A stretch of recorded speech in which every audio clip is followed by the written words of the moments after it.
রাখবো একই রকম, ঠিক আছে।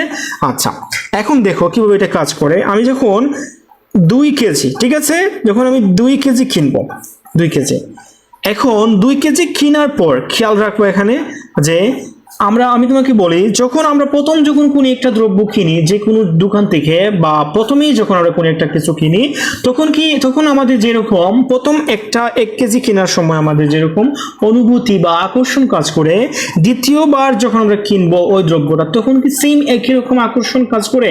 অফকোর্স না, কিছুটা হইলেও আমাদের কি হয়, আকর্ষণটা কমে যায়, ঠিক আছে।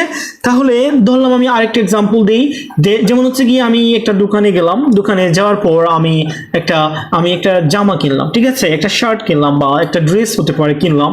প্রথমেই আমি দেখলাম ডিসপ্লের মধ্যে, দেখে কিন্তু আমার খুব বেশি ভালো লাগলো এটা, কিন্তু আমি ওই দোকান থেকে আরেকটা ড্রেস বা আরেকটা আমি পোশাক বা শার্ট কিনবো, কিন্তু প্রথমটা কেনার পর